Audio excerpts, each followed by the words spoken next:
നമുക്കെല്ലാവർക്കും എഴുന്നേറ്റ് നിന്നോ. പരിശുദ്ധാത്മാവിൻ്റെ ഈ ഗാനം ആലപിച്ചുകൊണ്ട്, ഈ ഗാനത്തിൻ്റെ പ്രത്യേകതകൾ നമ്മൾ ഇന്നലെ പറഞ്ഞു.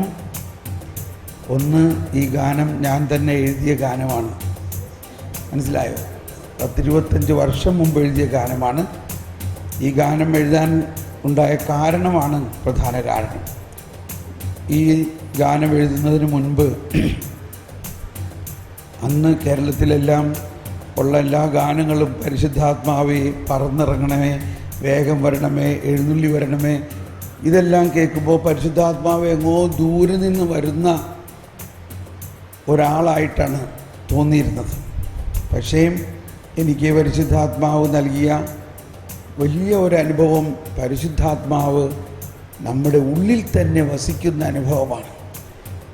അപ്പോൾ നമ്മുടെ ഉള്ളിൽ വസിക്കുന്ന പരിശുദ്ധാത്മാവിനെ വിളിച്ച് പ്രാർത്ഥിക്കുന്ന ഒരു ഗാനം അന്നുണ്ടായിരുന്നില്ല. മനസ്സിലായോ? അതാണ് ഈ ഗാനത്തിൻ്റെ പ്രത്യേകത. അതുകൊണ്ട് ആദ്യത്തെ വരി എന്താ പറയുന്നത്? ആത്മാവേ പരിശുദ്ധാത്മാവേ എൻ ഹൃദയത്തിൽ വാഴും ആത്മാവേ. അതാണ് അതിൻ്റെ പ്രത്യേകത. അപ്പോൾ പരിശുദ്ധാത്മാവ് നമ്മുടെ ഹൃദയത്തിൽ വാഴുന്നു, വസിക്കുന്നു എന്ന അടിസ്ഥാനപരമായ വിശ്വാസം വേണം നമുക്ക്. അതാണ് സത്യം. ആ പരിശുദ്ധാത്മാവിനോട് നാം പ്രാർത്ഥിക്കുകയാണ്, എന്നിൽ ജീവജലത്തിൻ അരുവിയായി. ഈശോ പറഞ്ഞിരിക്കുന്നു, എന്നിൽ വിശ്വസിക്കുന്നവൻ്റെ ഹൃദയത്തിൻ്റെ ഉള്ളിൽ നിന്നും, കേട്ടോ, അപ്പോൾ വിശ്വസിക്കുന്നവൻ്റെ ഉള്ളിൽ പരിശുദ്ധാത്മാവുണ്ട്. ഇനി വരണേന്ന് പറയേണ്ട ആവശ്യമില്ല. മനസ്സിലായോ? നമ്മളെല്ലാവരിലും പരിശുദ്ധാത്മാവ് ഉണ്ട്. എന്തുകൊണ്ടുണ്ട്? നമ്മൾ യേശുക്രിസ്തുവിൽ വിശ്വസിക്കുകയും സ്നാനപ്പെടുകയും ചെയ്തിരിക്കുന്നത് കൊണ്ട് പരിശുദ്ധാത്മാവ് നമ്മളിലുണ്ട്. ആ പരിശുദ്ധാത്മാവിനെ നമ്മൾ അറിയുകയും വിശ്വസിക്കുന്നവൻ്റെ ഹൃദയത്തിൽ നിന്നും ജീവജലത്തിൻ്റെ അരുവികൾ ഒഴുകും. ഉള്ളിൽ നിന്ന് പുറത്തോട്ടാണ് ഒഴുകണേ. അതാണ് അഭിഷേകം എന്ന് പറയുന്നത്. അപ്പോൾ നമ്മൾ ഓരോരുത്തരുടെയും ഹൃദയത്തിൻ്റെ ഉള്ളിൽ നിന്നും ഈ പരിശുദ്ധാത്മാവ് ഇങ്ങനെ ഒഴുകണം. അതാണ് അതിൻ്റെ മറ്റൊരു ശബ്ദം. ജീവജലത്തിൻ അരുവിയായി നിറഞ്ഞ് നിറഞ്ഞ് നിറഞ്ഞ് കവിഞ്ഞ് ഒഴുകണേ എന്ന് പറഞ്ഞാൽ നമ്മുടെ ഉള്ളിൽ നിന്ന് ഇങ്ങനെ വിരിഞ്ഞു വരുന്നൊരനുഭവമാണ്. മറ്റൊരു വചനം പറയുന്നത്, പരിശുദ്ധാത്മാവിലൂടെ ദൈവത്തിൻ്റെ സ്നേഹം നിങ്ങളുടെ ഹൃദയത്തിലേക്ക് ചൊരിയപ്പെട്ടിരിക്കുന്നു. അതാണ് സ്നേഹാഗ്നിജ്വാലയായി എന്നിൽ കത്തി പടരണമേ. ഉണ്ടോ? അതും നമ്മുടെ ഉള്ളിൽ നിന്ന് കത്തി കത്തി പടരണു.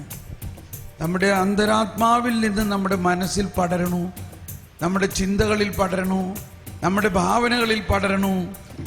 നമ്മുടെ ജീവിതത്തിലെ അല്ലെങ്കിൽ നമ്മളെ കർത്താവ് എന്തെല്ലാം ആഗ്രഹിക്കണോ അതിനകത്തെല്ലാം ഇത് കത്തിപ്പടരണം. നമ്മൾ പഠിക്കുന്ന മേഖലകളിൽ പടരണു.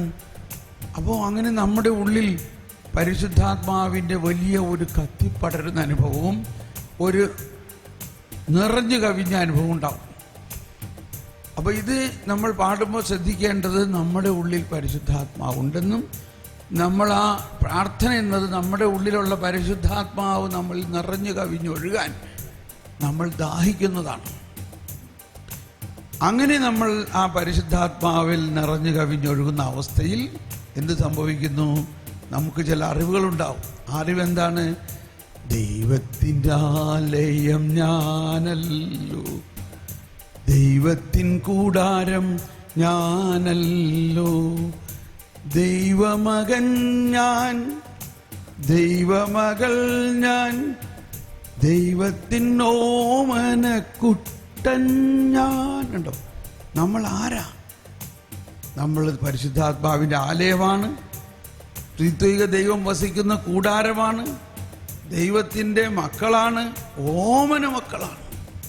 അതാണ് ആ ബോധ്യം വരുന്നത്. പിന്നെ അടുത്ത സ്റ്റെപ്പിൽ പറയുന്നത്, അങ്ങനെ ആ അനുഭവത്തിൽ നമ്മൾ വന്നു കഴിഞ്ഞാൽ നമ്മൾക്ക് എന്തെല്ലാം പാപങ്ങൾ ഉണ്ടായാലും അതെല്ലാം ക്ഷമിക്കുന്ന കരുണയാണ് ഇപ്പോൾ നമ്മുടെ വീട്ടിലൊരു വേലക്കാരനുണ്ട്, അവൻ 10,000 രൂപ കട്ടെടുത്തു. അവരെന്ത് ചെയ്യും? പറഞ്ഞു വിടും, ഇല്ലേ? പക്ഷേ നമ്മുടെ മകൻ, നമ്മുടെ വീട്ടിൽ നിങ്ങളാരെങ്കിലും തന്നെ 10,000 രൂപ കട്ടെടുത്താൽ പറഞ്ഞു വിടാൻ പറ്റുമോ? പറഞ്ഞു വിടാൻ പറ്റുമോ? പറ്റില്ല. കാരണം എന്തുകൊണ്ട് പറ്റില്ല? നമ്മൾ മക്കളാണ്. നമ്മൾ മക്കളായതുകൊണ്ട് വേലക്കാരനെ പറഞ്ഞു വിട്ട മാതിരി നമ്മളെ പറഞ്ഞു വിടാൻ പറ്റില്ല. മറിച്ച് അപ്പൻ പറയും, എടാ മോളെ, എടി മോനെ, നീ എന്തിനാണിത് ചെയ്തത്? എനിക്കുള്ളതെല്ലാം നിങ്ങൾക്കുള്ളതല്ലേ? അപ്പം അതാണ് പരിശുദ്ധാത്മാവ് നമ്മളിൽ നിറഞ്ഞു കഴിയുമ്പോൾ ഈ ബോധ്യം നമുക്കുണ്ടാകും. എന്തുണ്ടാകും? പാപിയായ നമ്മൾ ദൈവമകനാണെന്നുള്ള ബോധ്യം ഉണ്ടാവും. അതോടൊപ്പം നമുക്ക് തോന്നുകയല്ല, നമുക്ക് ഈ സത്യം മനസ്സിലാകും. പിതാവെന്നോട് കൂടെ, പുത്രനെന്നോട് കൂടെ, സ്വർഗരാജ്യം എന്നിൽ തന്നെ. സ്വർഗം എന്ന് പറയുന്നത് പിതാവും പുത്രനും പരിശുദ്ധാത്മാവും വസിക്കുന്ന സ്ഥലമാണ് സ്വർഗം. പിതാവും പുത്രനും പരിശുദ്ധാത്മാവും നമ്മുടെ ഹൃദയത്തിൽ തന്നെ വസിക്കുമ്പോൾ സ്വർഗം എവിടെയായി? നമ്മുടെ ഹൃദയത്തിൽ തന്നെയായി. ഇനി എന്താ വേണ്ടേ? ഇനി അതിൻ്റെ അവസാനത്തെ സ്റ്റെപ്പ് ഇതാണ്. പാപം മൂലം നമ്മുടെ ആത്മാവ്, അഥവാ ആദിപാപം മൂലം നമ്മുടെ ആത്മാവിൽ നിന്നും ദൈവത്തിൻ്റെ ജീവൻ വിട്ടുപോയി. അതാണ് ആത്മീയ മരണം എന്ന് പറയുന്നത്. എന്നാൽ യേശു വന്നതിലൂടെ ആ പാപകരമായ അവസ്ഥ മാറ്റി ദൈവാത്മാവെന്നിൽ നിറഞ്ഞപ്പോൾ, ദൈവസ്നേഹം എന്നിൽ ചൊരിഞ്ഞപ്പോൾ. കണ്ടോ? ഇനി അടുത്ത വരി, ദൈവാത്മാവെൻ്റെ ആത്മാവിൽ ലയിച്ചു, ആബാ പിതാവെന്ന് ഞാൻ വിളിച്ചു. നമ്മളെ ദൈവത്തെ ആബാ പിതാവേ എന്ന് വിളിക്കുന്നതിൻ്റെ കാരണം ഈ പുത്രൻ്റെ ആത്മാവ് നമ്മുടെ ആത്മാവുമായിട്ട് ലയിച്ചു. Praise the Lord. ഈ ബോധ്യത്തോടെ നമ്മൾക്ക് ഇന്നലെ തന്ന കടലാസ് വീട്ടിൽ വെച്ച് മറന്നുപോയോ? ഇല്ലെങ്കിൽ ഇത് കേട്ട് ഏറ്റുപാടാവുന്നതാണ്. കടലാസിലെ 1ാമത്തെ ഗാനമാണ്. കടലാസുള്ളവരെടുക്കുക. എല്ലാവരും ഈ ഒരു പ്രാവശ്യം ഇത് മനസ്സ് ലയിച്ച് പാടുമ്പോൾ തന്നെ വലിയ ഒരു ദൈവാനുഭവം നമുക്കുണ്ടാവും. Yes, start. നമുക്കിങ്ങനെ പ്രാർത്ഥിക്കാം. എന്നിൽ വസിക്കുന്ന പരിശുദ്ധാത്മാവേ, എല്ലാവരും ശബ്ദമുയർത്തി, എന്നിൽ വസിക്കുന്ന പരിശുദ്ധാത്മാവേ, എന്നിൽ കത്തിപ്പടരണമേ, ജീവജലത്തിന്റെ അരുവിയായി നിറഞ്ഞു കവിഞ്ഞൊഴുകണമേ, സ്നേഹാഗ്നി ജ്വാലയായി എന്നിൽ കത്തിപ്പടരണമേ, ജീവജലത്തിന് അരുവിയായി നിറഞ്ഞു കവിഞ്ഞൊഴുകണമേ, എന്റെ ആത്മാവിൽ നിറയണമേ, എന്റെ മനസ്സാക്ഷിയിൽ നിറയണമേ, എന്റെ ചിന്തകളിൽ നിറയണമേ, എന്റെ ഭാവനയിൽ നിറയണമേ, എന്നിലുള്ള ദൈവവിളി എനിക്ക് ബോധ്യപ്പെടുത്തി തരണമേ. ഞാൻ ദൈവമകളാണ്, ദൈവമകനാണ്, ഞാൻ അങ്ങേക്ക് വേണ്ടിയാണ്. പരിശുദ്ധാത്മാവേ, എന്നിൽ കത്തിപ്പടരണമേ. എല്ലാവരും ബോധ്യത്തോടെ ശക്തിയോടെ അതരം തുറന്ന് പാടണം. യെസ്.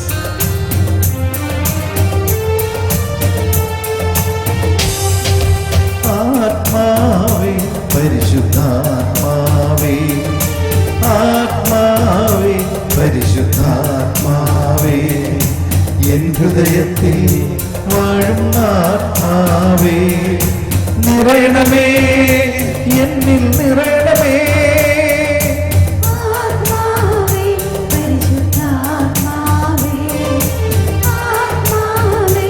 പരിശുദ്ധാത്മാവേ, എൻ ഹൃദയത്തിൽ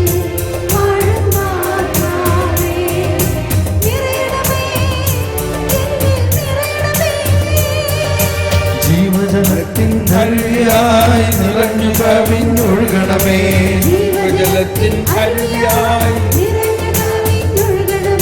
സ്നേഹാഗ്നിജ്വാലയാൽ എന്നിൽ കത്തിപ്പടരണമേ. സ്നേഹാഗ്നിജ്വാലയായി ആത്മാവേ പരിശുദ്ധാത്മാവേ ആത്മാവേ എല്ലാവരും ദാഹത്തോടെ നമ്മൾ ദൈവത്തിന്റെ ആലയമാണ്, ദൈവത്തിന്റെ കൂടാരമാണ്, ദൈവം നമ്മളിൽ വസിക്കുന്നു, ദൈവത്തിന്റെ ഓമന മക്കളാണ്. ആ ബോധ്യത്തോടെ നമുക്ക് പാടാം. ദൈവത്തിൻ ആലയം ഞാനല്ലോ, ദൈവത്തിൻ കൂടാരം ഞാനല്ലോ. എല്ലാവരും ഏറ്റുപാടിക്കൊണ്ട്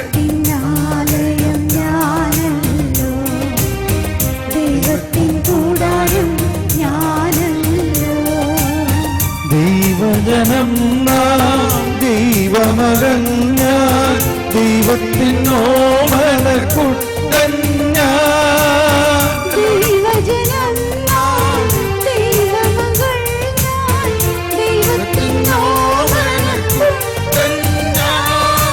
ആത്മാവേ പരിശുദ്ധാത്മാവേ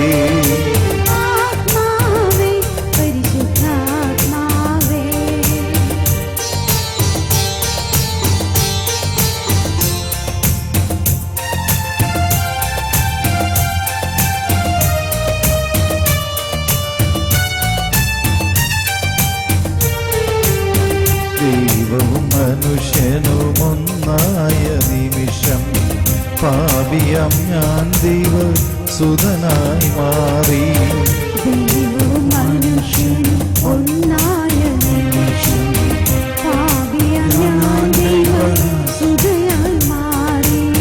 ദൈവവും മനുഷ്യനുമൊന്നായ നിമിഷം പാപിയം ഞാൻ ദൈവ സുതനായി മാറി. ദൈവവും മനുഷ്യനും ഒന്നായ നിമിഷം പാപിയം ഞാൻ ദൈവസുതനായി മാറി. പിതാവിനോട് കൂടെ പുത്രനെന്നോട് കൂടെ സ്വർഗരാജ്യം എന്നിൽ തന്നെ. പുത്രനെന്നോടുകൂടെ സ്വർഗ്ഗരാജ്യം എന്നിൽ തന്നെ.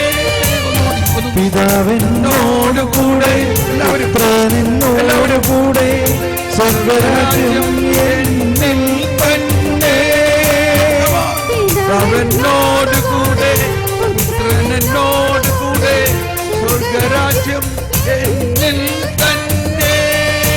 ആത്മാവേ പരിശുദ്ധാത്മാവേ ആത്മാവേ പരിശുദ്ധാത്മാവേ.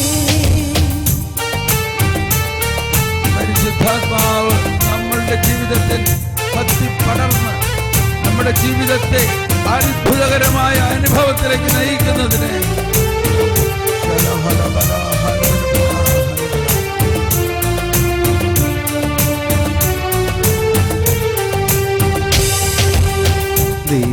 ദൈവാത്മാവിനിൽ നിറഞ്ഞപ്പോ, ദൈവസ്നേഹം എന്നിൽ ചൊരിഞ്ഞപ്പോ, എല്ലാവരും ശബ്ദമുയർത്തി ആത്മാവിനിൽ നിറഞ്ഞപ്പോൾ ദൈവസ്നേഹം എന്നിൽ ചൊരിഞ്ഞപ്പോൾ ദൈവാത്മാവിന്റെ ആത്മാവിൽ ലയിച്ചു.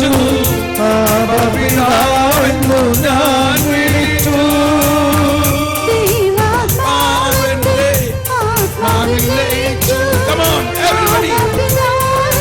ഞാൻ വിളിച്ചു. Again. ദൈവാത്മാവിന്റെ ആത്മാവിൽ ലയിച്ചു. ആബാപിതാവെന്നു ഞാൻ വിളിച്ചു.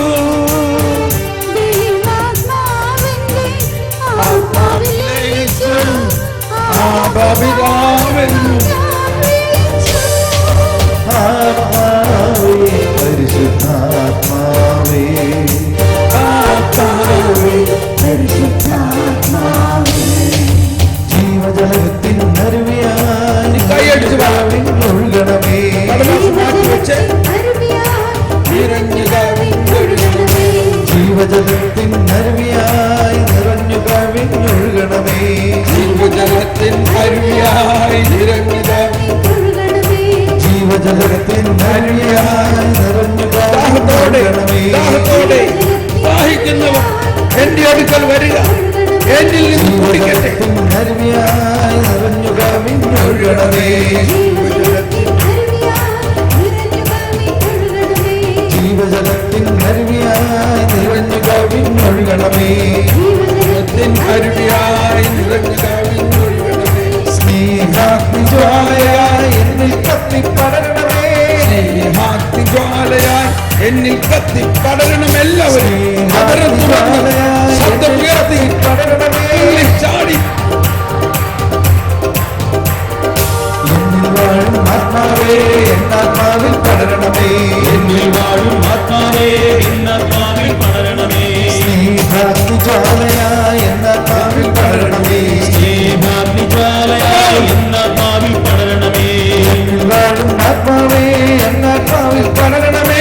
എന്നിൽ വാഴും ആത്മാവേ എന്നാത്മാവിൽ പടരണമേ. സ്നേഹാഗ്നിജ്വാലയായി എന്നാത്മാവിൽ പടരണമേ. സ്നേഹാഗ്നിജ്വാലയായി എന്നാത്മാവിൽ പടരണമേ. അതരം തുറക്കട്ടെ. Open your mouth. എന്നാത്മാവിൽ പടരണമേ. എന്നാത്മാവിൽ പടരണമേ. എന്നിൽ കത്തിപ്പടരണമേ. എന്നിൽ കത്തിപ്പടരണമേ. എന്നിൽ കത്തിപ്പടരണമേ. എന്നിൽ കത്തിപ്പടരണമേ. എന്നിൽ കത്തിപ്പടരണമേ. എന്നിൽ കത്തിപ്പടരണമേ. എന്നിൽ കത്തിപ്പടരണമേ. എന്നിൽ കത്തിപ്പടരണമേ. എന്നിൽ കത്തിപ്പടരണമേ. എന്നിൽ കത്തിപ്പടരണമേ. എന്നിൽ കത്തിപ്പടരണമേ. എന്നിൽ കത്തിപ്പടരണമേ. സ്നേഹാഗ്നിജ്വാലയായി എന്നിൽ കത്തിപ്പടരണമേ. സ്നേഹാഗ്നിജ്വാലയായി എന്നിൽ കത്തിപ്പടരണമേ. എന്നിൽ വാഴും ആത്മാവേ അഭിഷേകം ചെയ്യണമേ. ആത്മാവേ അഭിഷേകം ചെയ്യണമേ. എന്നിൽ വാഴും ആത്മാവേ അഭിഷേകം ചെയ്യണമേ. എന്നിൽ വാഴും ആത്മാവേ അഭിഷേകം ചെയ്യണമേ. എന്നിൽ വാഴും ആത്മാവേ ജ്ഞാനത്താൽ നിറയ്ക്കണമേ. എന്നിൽ വാഴും ആത്മാവേ ജ്ഞാനത്താൽ നിറയ്ക്കണമേ. എന്നിൽ വാഴും ആത്മാവേ ജ്ഞാനത്താൽ നിറയ്ക്കണമേ.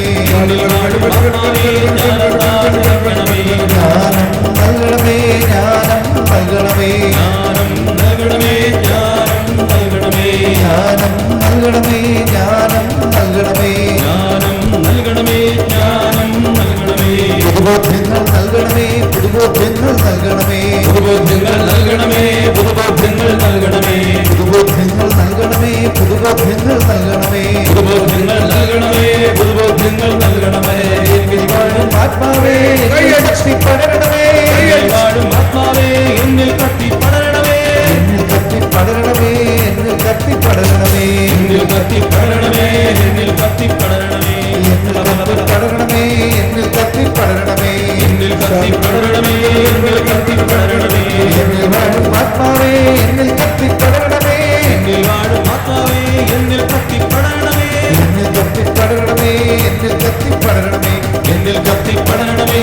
എന്നിൽ കത്തിപ്പടരണമേ. ഹല്ലേലൂയ ഹല്ലേലൂയ ഹല്ലേലൂയ ഹല്ലേലൂയ ഹല്ലേലൂയ ഹല്ലേലൂയ ഹല്ലേലൂയ ഹല്ലേലൂയ ഹല്ലേലൂയ ഹല്ലേലൂയ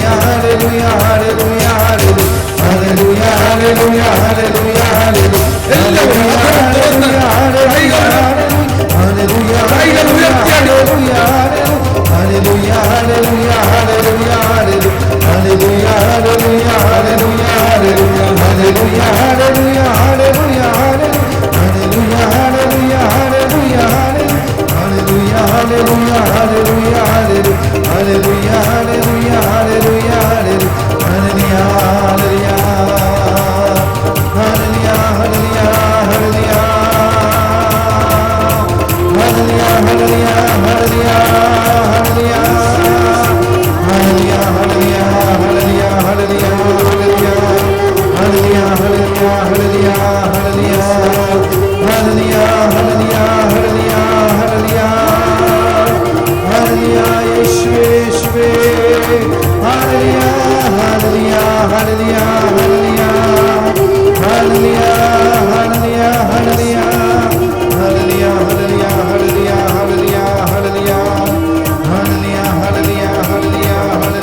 ഹല്ലേലൂയ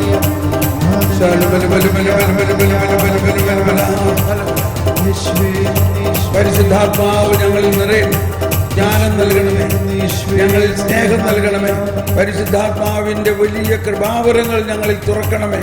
കർത്താവ്, ഈ മക്കളിൽ പരിശുദ്ധാത്മാവിന്റെ കൃപാവരങ്ങൾ തുറക്കണമേ. ത്രിത്വൈക ദൈവം നമ്മിൽ തന്നെ വാഴുന്നു. ആ ബോധ്യത്തോടെ രണ്ട് കരങ്ങൾ ഹൃദയത്തിൽ ചേർത്ത് വെച്ചുകൊണ്ട് ത്രിത്വത്തെ ആരാധിക്കാം. നമ്മൾ ദൈവത്തിൻ്റെ ആലയമാണ്, ദൈവം വസിക്കുന്ന ആലയമാണ് നമ്മൾ എന്നുള്ള ബോധ്യത്തിൽ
പ്രൈസ് ദി ലോർഡ്. നമുക്കിരിക്കാം.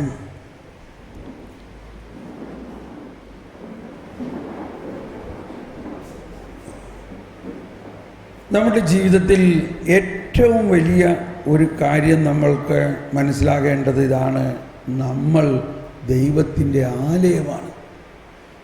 1 കൊരിന്ത്യക്കാർക്ക് എഴുതിയ 1-ാം ലേഖനത്തിൽ 3-ാം അധ്യായത്തിൽ 16-ാമത്തെ വചനമാണ്. എല്ലാവരും ഒന്ന് എടുത്ത് വായിക്കാം. കൊരിന്ത്യക്കാർക്ക് എഴുതിയ ലേഖനം 1-ാം ലേഖനത്തിൽ 3-ാം അധ്യായത്തിൽ 16-ാമത്തെ വചനം. എല്ലാവരും എടുത്ത് വായിക്കാം.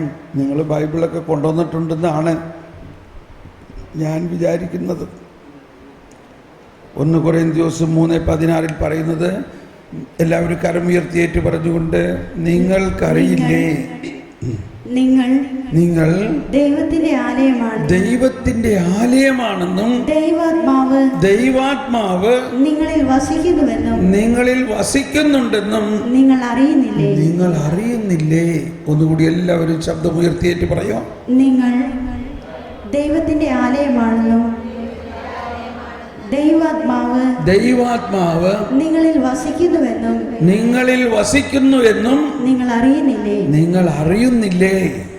ഒന്നുകൂടി ഉച്ചത്തിൽ പറഞ്ഞേ. ഒന്ന് ഉച്ചത്തിൽ പറഞ്ഞേ. നിങ്ങളുടെ ഒച്ച ഒന്ന് കേൾക്കട്ടെ മക്കളെ. ആ ഒച്ച ഒന്ന് കേൾക്കട്ടെ. ഈ ദേവാലയം ആ ഒച്ച കൊണ്ടൊന്ന് മുഴങ്ങട്ടെ. ഒന്ന് ഉച്ചത്തിൽ പറഞ്ഞേ. നിങ്ങൾ ദൈവത്തിന്റെ ആലയമാണെന്നും ദൈവാത്മാവ് നിങ്ങളിൽ വസിക്കുന്നെന്നും നിങ്ങൾ അറിയുന്നില്ലേ? ഈ അറിവാണ് ദൈവത്തെക്കുറിച്ചുള്ള ഒരറിവ്. ഒരു 5-10 വയസ്സായ കുട്ടികളോട് തന്നെ ചോദിക്കുമ്പോൾ ദൈവം എവിടെയാണെന്ന് ചോദിക്കുമ്പോൾ ഉടനെ പറയും ദൈവം സ്വർഗത്തിലാണെന്ന്. ദൈവം നമ്മളെ ഓരോരുത്തരിലും നിറഞ്ഞു നിൽക്കുന്ന ഒരത്ഭുത പ്രതിഭാസമാണ്. ദൈവം നമ്മൾ ഓരോരുത്തരിലും നിറഞ്ഞു നിൽക്കുന്നു. അപ്പോൾ നമ്മളിൽ നിറഞ്ഞു നിൽക്കുന്ന ആ ദൈവത്തിൻ്റെ അനുഭവത്തിൽ ജീവിക്കുന്നതിനെയാണ് ക്രിസ്ത്യാനി എന്ന് പറയുന്നത്. ഒരു ക്രിസ്തീയത എന്ന് പറയുന്നത് നമ്മിൽ നിറഞ്ഞു നിൽക്കുന്ന ദൈവം പൂർണ്ണമായിട്ട് നമ്മളിൽ നിറഞ്ഞു നിൽക്കുന്നു, ആ ദൈവാനുഭവത്തിൽ ജീവിക്കുന്നതിനാണ്. അങ്ങനെ ഒരു നിറവ് നമുക്ക് തരാൻ ഇടയായത് യേശു താൻ മനുഷ്യനായി അവതരിച്ചതിലൂടെയാണ്. ദൈവം മനുഷ്യനായി അവതരിച്ചതിലൂടെ മനുഷ്യൻ ദൈവമാക്കപ്പെടുകയാണ്. യേശു മനുഷ്യനും ദൈവവുമാണ്.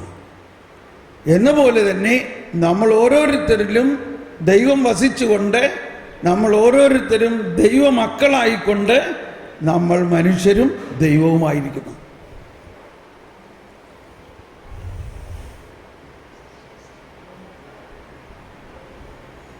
ഇത് അങ്ങോട്ടും ഇങ്ങോട്ടും തിരിഞ്ഞ് നോക്കിയേ, ഈ അടുത്തിരിക്കുന്ന ആൾ ആരാണത്?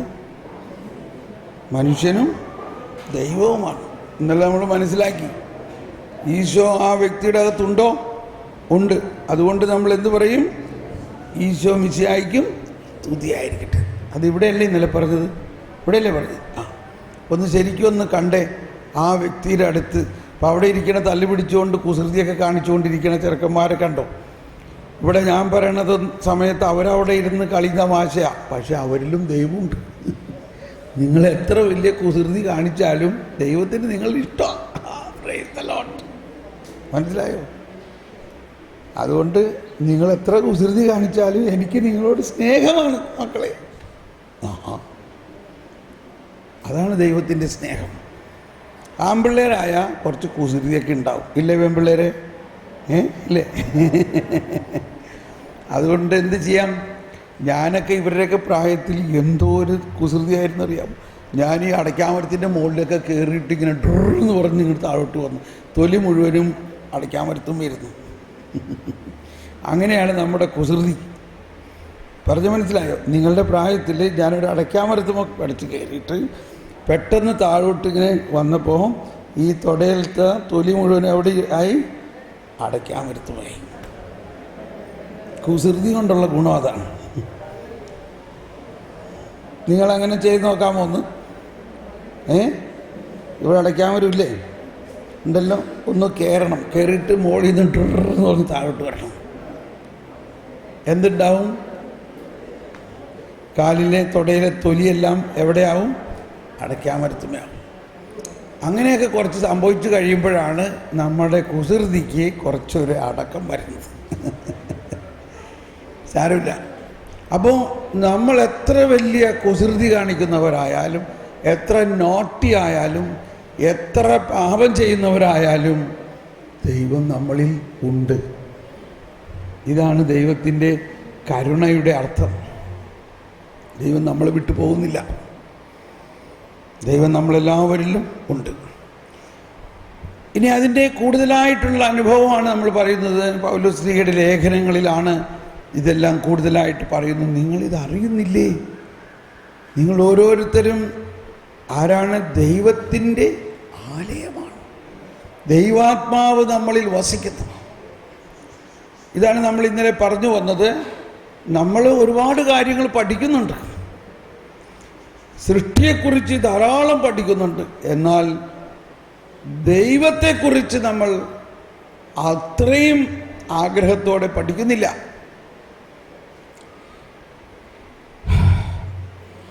ദൈവത്തെക്കുറിച്ച് പഠിക്കുകയും ആ ദൈവം വസിക്കുന്ന നമ്മുടെ അവസ്ഥയെക്കുറിച്ച് പഠിക്കുകയും ചെയ്യുമ്പോഴാണ് നമ്മളങ്ങ് അത്ഭുതപ്പെട്ടു പോകുന്നത്.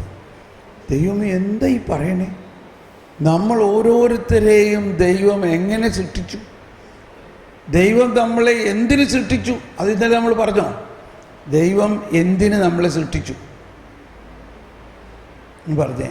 ദൈവം എന്തിന് നമ്മെ സൃഷ്ടിച്ചു? അത് കിഴാ ചിന്തിക്കണേ അല്ലേ? ഇന്നലെ പറഞ്ഞു, അത് പറഞ്ഞില്ല. Very good. അപ്പോൾ she has done a good answer. ഒന്ന് കൈയടിച്ചേ, ഒന്ന് കൈയടിച്ചേ.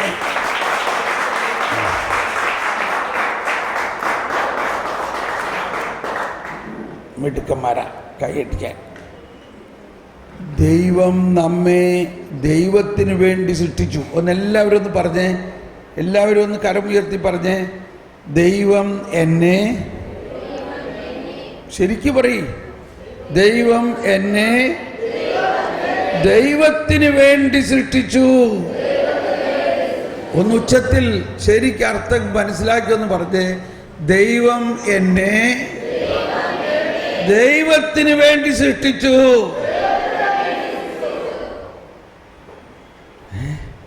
ശരിയാണോ? ശരിയാണോ?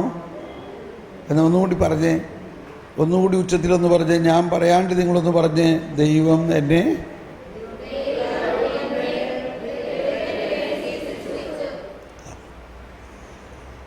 ദൈവം നമ്മൾ ഓരോരുത്തരെയും ദൈവത്തിന് വേണ്ടി സൃഷ്ടിച്ചിട്ട്, സൃഷ്ടിക്കുന്ന സമയത്ത് തന്നെ ദൈവത്തിന് നമ്മളെക്കുറിച്ച് വലിയ പ്ലാനുകളുണ്ടായിരുന്നു, ഇപ്പോഴും ഉണ്ട്. ആ പ്ലാനുകളിലേക്കാണ് നമ്മൾ പോകേണ്ടത്. പക്ഷെ നമ്മളാകട്ടെ നമ്മുടേതായ രീതിയിൽ പല പ്ലാനുകളും ഉണ്ടാക്കി നോക്കുകയാണ്. ചിലപ്പോൾ അതൊന്നും ഫലിച്ചെന്ന് വരില്ല. ഒരു വലിയ വചനപ്രഘോഷകയായ ഒരു സിസ്റ്റർ പറയാണ്, ഇപ്പം അവർ ജർമ്മനിയിലെ വലിയ ഒരു വചനപ്രഘോഷകയാണ്. അവർ 10ാം ക്ലാസ്സിൽ തോറ്റുപോയി. 10ാം ക്ലാസ്സിൽ തോറ്റു, ഒറ്റ മാർക്കിന് തോറ്റു, ഒറ്റ മാർക്കിന്, ഒരു മാർക്കിന് തോറ്റു. ഭയങ്കര പ്രയാസമായി. അപ്പോൾ അവളുടെ അന്നത്തെ വിചാരം ഡോക്ടറാകണമെന്നൊക്കെ ആയിരുന്നു. മാതാപിതാക്കളും ഇവർ ഡോക്ടറാകണമെന്ന് വിചാരിച്ചുകൊണ്ട് ഭയങ്കര ട്യൂഷനെ കൊടുത്ത് പഠിപ്പിച്ചു. ഒരു മാർക്കിന് തോറ്റുപോയി. ഇനി ഡോക്ടറാകണമെങ്കിൽ യൂണിവേഴ്സിറ്റിയിലൊക്കെ പഠിക്കണ്ടേ? അപ്പോൾ കോളേജിൽ പോകണമെങ്കിൽ, എനിക്കറിഞ്ഞൂടെ ഇന്ന് ഈ ഭാഷ, കമ്പാർട്ട്മെൻ്റായിട്ട് പഠിച്ചാൽ കോളേജിൽ അഡ്മിഷൻ കിട്ടില്ല. കമ്പാർട്ട്മെൻ്റ് എന്ന് പറഞ്ഞാൽ മനസ്സിലായോ? ഓരോരോ ഒരു സബ്ജക്റ്റിൽ ഒരു മാർക്കാണ് പോയത്. അപ്പോൾ ആ സബ്ജക്റ്റിൽ മാത്രം പരീക്ഷ എഴുതുകയാണ്, പാസ്സാകുകയാണെങ്കിൽ കോളേജിൽ അഡ്മിഷൻ കിട്ടില്ല. രണ്ടാമത് SSLC എങ്ങനെ എഴുതണം? മുഴുവനും വീണ്ടും മുഴുവനും എഴുതി പാസ്സായി കഴിഞ്ഞാലേ കോളേജിൽ അഡ്മിഷൻ കിട്ടുള്ളൂ. ഒരു സബ്ജക്റ്റിൻ്റെ ഒരു മാർക്കിനാണ് ഫെയിലായത്. അപ്പം അവർ പറഞ്ഞു, ഇല്ല, ഇനി രണ്ടാമത് ഇത് മുഴുവനും പഠിച്ചെഴുതാൻ എന്നെക്കൊണ്ട് പറ്റില്ല എന്ന് പറഞ്ഞ് എഴുതിയില്ല. ഒരു സബ്ജക്റ്റ് ഒരു മാർക്ക് പോയ ആ ഒരു സബ്ജക്റ്റ് മാത്രം പഠിച്ച് എഴുതി. പക്ഷേ അതുകൊണ്ട് കോളേജിൽ സെലക്ഷൻ കിട്ടില്ല. അങ്ങനെ കോളേജിൽ സെലക്ഷൻ കിട്ടില്ല. അപ്പോൾ ഈ ഡോക്ടറാകുന്ന കാര്യം നടക്കില്ല. എന്ത് ചെയ്യാം? അങ്ങനെ ഇരിക്കുമ്പോഴാണ് അവരുടെ ഉള്ളിൽ ഒരു പ്രചോദനം, എൻ്റെ വിളി അതല്ല, എൻ്റെ വിളി അതല്ല, ഡോക്ടറാകാനുള്ളതല്ല. അപ്പോഴാണ് അടുത്ത് കന്യാസ്ത്രീമാരുടെ ഒരു ക്യാമ്പ് വന്നു, ദൈവവിളി ക്യാമ്പ്. ആ ദൈവവിളി ക്യാമ്പിലേക്ക് ഒന്ന് പോയി നോക്കാമെന്ന് വിചാരിച്ചു. അവിടെ ചെന്ന് ആ ക്യാമ്പിൽ വചനമെല്ലാം കേട്ട് പഠിച്ചപ്പോൾ, പ്രാർത്ഥിച്ചപ്പോൾ അവരുടെ വിളി ഒരു കന്യാസ്ത്രീ ആകുക എന്നുള്ളതാണെന്ന് മനസ്സിലായി.